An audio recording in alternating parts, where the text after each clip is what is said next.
Bienvenue! Aujourd'hui, on va décortiquer un petit miracle d'ingénierie qu'on voit tous les jours sans vraiment y penser. Comment est-ce qu'un train, une machine de plusieurs centaines de tonnes, arrive à changer de chemin aussi fluidement? Pour bien comprendre, on va partir de la base, vraiment le plus simple possible. Imaginez une seule roue de train, toute seule, qui arrive face à un rail qui se sépare en deux. Une bifurcation. Eh bien, impossible de le savoir, il n'y a absolument rien pour la guider, c'est le hasard total. Et comme on peut s'en douter, pour un train, le hasard, c'est rarement une bonne nouvelle. Et c'est là que l'ingéniosité commence. D'abord, on ajoute ce qu'on appelle un boudin, c'est ce petit rebord à l'intérieur de la roue. Ensuite, on rend une petite section du rail mobile, flexible. Et voilà, en bougeant ce rail, on peut forcer la roue à aller à droite ou à gauche. On a enfin le contrôle. Ok, ça a l'air simple, hein, mais attention, cette solution en apparence à fait crée un problème bien plus grand dès qu'on ajoute le deuxième rail pour former une voie complète. Un vrai problème de collision. Si les rails se croisaient tout bêtement, le boudin de la roue viendrait percuter du plein fouet le rail d'en face. Et là, c'est le déraillement immédiat, la catastrophe assurée.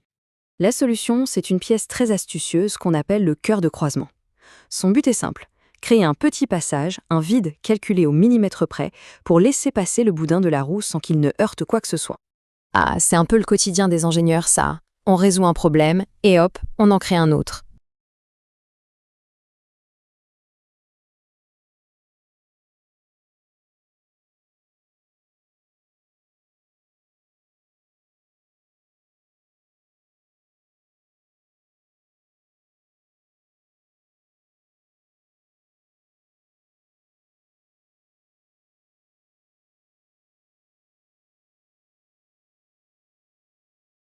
Ah, c'est un peu le quotidien des ingénieurs, ça.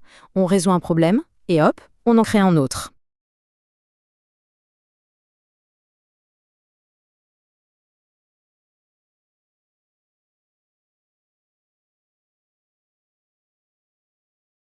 Ce vide est nécessaire, c'est vrai. Mais du coup, pendant une toute petite fraction de seconde, la roue n'est plus supportée du tout. Et voici la solution, tout en finesse. On prolonge les rails de support juste à côté pour que la roue soit toujours portée, même quand elle passe au-dessus du vide. Elle ne perd jamais son appui. C'est simple, mais il fallait y penser. Élégant, non? Alors là, on pourrait se dire que c'est bon, le système est parfait. Sauf que les plans, c'est une chose. La réalité, avec la vitesse, le poids, les vibrations, c'est autre chose. Et c'est là qu'on découvre parfois des défauts cachés très subtils. Parce que dans certaines conditions, en particulier dans les courbes un peu serrées, la roue ne tombe pas dans le vide. Elle fait pire que ça. Elle grimpe sur la pointe du cœur de croisement et là, elle menace de sortir complètement de la voie. Et voilà la dernière pièce du puzzle, celle qui sécurise tout, le contre-rail. On le place de l'autre côté de la voie. Sa seule mission, c'est d'empêcher la roue de se décaler sur le côté, de la coincer dans un canal étroit pour la forcer à rester parfaitement droite. C'est donc ce contre-rail qui fournit cet alignement final, crucial, et qui garantit une transition tout en douceur. Ça peut sembler être un détail, mais c'est ce qui permet au train de passer à grande vitesse en toute sécurité. Bon, la géométrie, on l'a, c'est sûr, c'est efficace. Mais maintenant, la question est simple. Qu'est-ce qui a assez de force pour bouger ces énormes pièces d'acier? Il y a bien longtemps, c'était un travail entièrement manuel. Un aiguilleur devait actionner un immense levier avec toute sa force.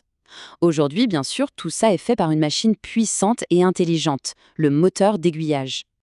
Le processus est d'une fiabilité à toute épreuve.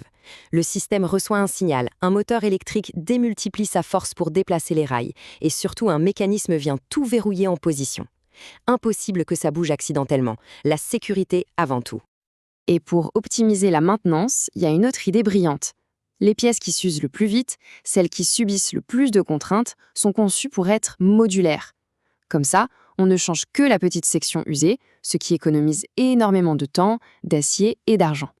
Maintenant qu'on a bien compris les principes de base, on peut voir comment ils permettent de construire des agencements de voies d'une complexité absolument fascinante.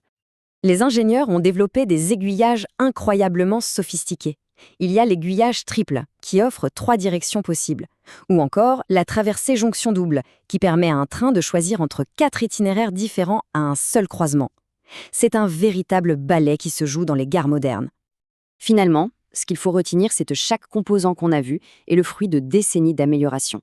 Chaque pièce existe pour résoudre un problème très spécifique qui a été découvert et corrigé au fil du temps. C'est une véritable évolution mécanique. Et ça amène à se poser la question, Combien d'autres systèmes comme celui-là, des conceptions géniales mais invisibles, organisent notre monde au quotidien sans même qu'on s'en rende compte? Le monde est vraiment rempli de génies discrets.